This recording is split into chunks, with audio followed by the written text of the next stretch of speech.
Hey there, happy Tunisian Tuesday. Today is part 4 and we're going to do the Twisted Knit Stitch. Now, if you are following along with the Tunisian Sampler Ruana, that is a free pattern that is on my blog, and this is the 4th block. It is the C block, and now all the patterns are available on the blog. So if you want to do the Ruana, the whole pattern is up now. But today we're going to look at the Twisted Knit Stitch. It looks like a knit stitch in Tunisian and also like a knit stitch the stockinette side if you're knitting a stockinette, but if you'll notice, its little legs are crossed and that's what makes it twisted. So I guess we would call this the right hand. Looking at it, the right hand leg crosses over the left hand leg of each stitch, whereas normally the legs don't cross. The right hand leg is on the right side, left hand leg is on the left side. Anyway, let's take a look at this stitch pattern real quick. Because this stitch has a tendency to draw in widthwise, I stepped up an entire hook size. We had done the other videos on an 8mm hook. This is a 9mm hook, but I'm still chaining the same number of stitches that I did for the other blocks, with the exception of the puff stitch, which was a little bit different. But my point is, even though the stitch is more narrow than the other stitches in the Tunisian Sampler Ruana, I'm chaining the same number as the A1 and A2 blocks because I've accommodated the difference in the width by stepping up a hook size. As we so often do, we're going to work in the back bump of the chain, starting in the second chain from hook. Front to back through the bump, yarn over and draw it up a loop. For those of you who are sick of watching me do the first row on all of these videos, please remember you can use the timestamps in the description to skip to the part that interests you. And let's remember that Tunisian crochet has a 2-part row. On the forward pass, we're putting loops on the hook, and on the return pass, we're taking them off. So every time we go in the back or the bump of the chain and yarn over and draw up a loop, it's sitting on the hook. It is not being worked off as it would be in traditional crochet. Remember, when you get your loops on the hook for your first row, you're going to have the same number of loops on your hook as you had chains. So I chained 21. I have 21 loops on my hook. We did skip the chain that was closest to the working loop, but the working loop counts, and that's why we have 21 stitches. For the standard return, which we're going to use throughout this entire pattern, we're going to yarn over and draw through 1, or chain 1, however you like to think about that, and then we're going to yarn over and draw through 2 until only 1 loop remains. And this is very loosey-goosey, but it is going to tighten up when we start our Tunisian Twisted Knit Stitch in the next row. Let's briefly go over a regular Tunisian knit stitch to make, we're not going to do it in this block, I just want to show it to you so you can compare it to the twisted stitch, which is what we're learning. For a regular Tunisian knit stitch, you go right to left under the vertical bar and then push your hook through to the back of the work, and then yarn over and draw up a loop. Right to left through the vertical bar, push the hook to the back of the work, yarn over and draw up a loop. And what happens, you can see instantly that you're doing the Tunisian knit stitch because you see that loopy kind of fabric that looks like the right side of stockinette if you're a knitter, or say the front of your t-shirt, your jersey. And when I'm doing that, I want you to notice that my hook is going through the bar and then on the left hand side of the back vertical bar. So that's the Tunisian knit stitch, just as a little refresher in case you don't remember how to do it. So for the twisted knit stitch, we're essentially going backwards. So instead of right to left and through, we're going left to right and through. So you're still going to the back of the work, you're still going under a bar, but you're working to the right side of each stitch rather than the left. So instead of right to left, we're going left to right. And you see I'm kind of pulling it apart. And then I'm going to insert my hook through the work and to the back of the work. Left to right. And I'm using my finger. I do this even when I'm not doing video. I'm basically using my fingers to spread the vertical bars apart, because trying to do it without using your finger can get a little bit fiddly. And the first row is the hardest to see what you're doing.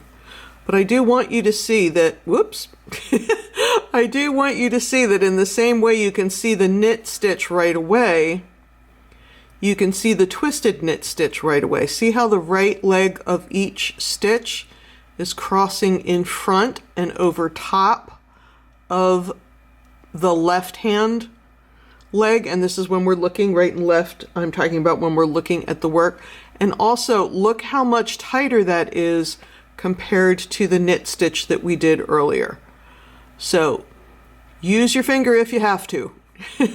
I find that that's what I do, but I'm going under that vertical bar from left to right and going through to the back of the work on the right hand side of the back bar, in front of the back bar, however you need to say it in your own mind.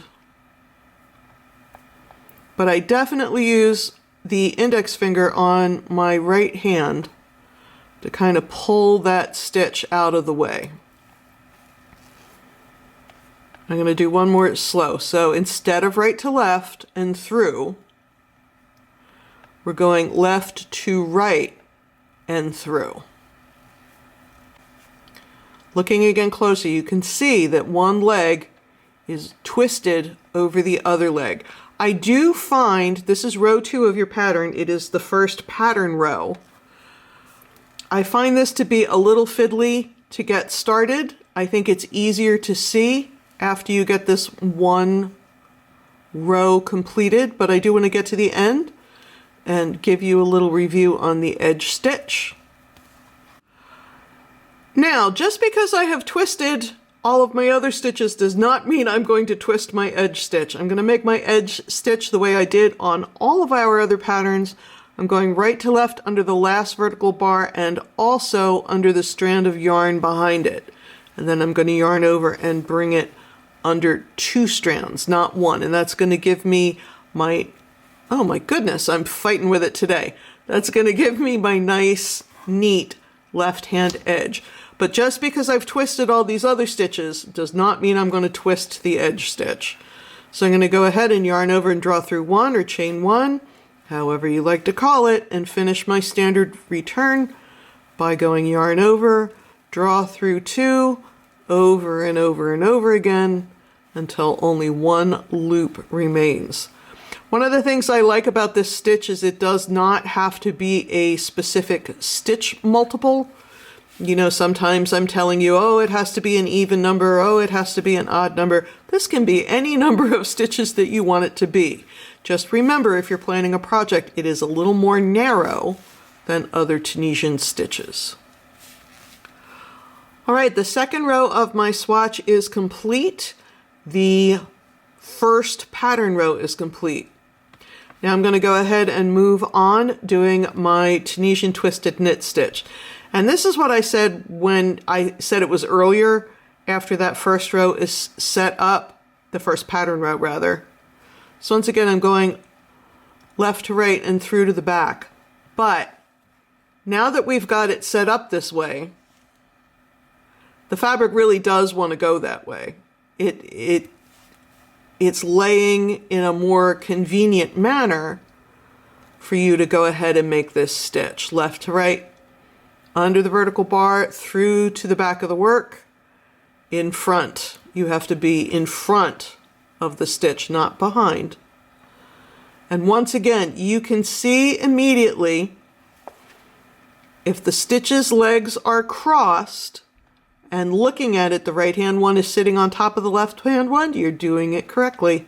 So I'm going to put a few more rows on this, and then we'll come back and take a look and see what that looks like and talk about ending it off. All right, here we are with 10 pattern rows complete. Couple things I want to point out. One is this yarn is Vanna's Choice, which I normally crochet with a 5 or a 5.5 millimeter hook because I am a loose crocheter. I went all the way up to a 9 for this yarn, and I'm going to be honest, I still have a little curl. I could probably have gone to a 10, but I do generally like it with a 9. This is very dense fabric. In fact, let's take a look and see what it looks like on the wrong side.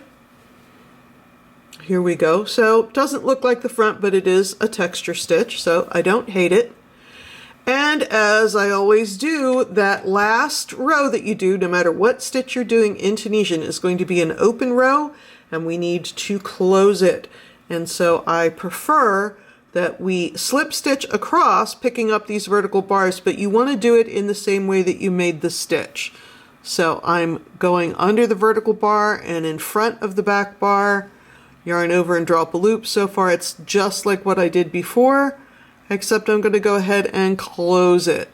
So this is a traditional slip stitch, not a Tunisian slip stitch, but I'm going to use my hook the same way I would if I was putting in another row. And I want to make sure my slip stitches across the top for most patterns are relatively loose, although again, because this one tends to draw in widthwise, I'm not super worried about it. Let's do one more. So you can see we're closing up that final row, but also it looks the same as the rows beneath it. If you just slip stitch in the gaps or slip stitch across the vertical bars, your top row is not going to look like all the rows under it. There is my right-hand side of my work, nice and neat, like Tunisian always is on the right-hand side. But here is my left-hand side. And again, nice and neat. And it looks like I did twist that last stitch by accident. But in general, I am not twisting the edge stitch. I'm just letting the edge stitch be the edge stitch. And then I can go ahead and seam into that or crochet into that or use it to sew up a seam, sew on a border, whatever I want to do. So that is the Tunisian Twisted Knit Stitch, part of our Tunisian Tuesday series here on MBT Creates. This is part 4. Hit the playlist to see some other interesting Tunisian stitch patterns, and I'll see you next Tuesday with another one. Thanks. Bye-bye.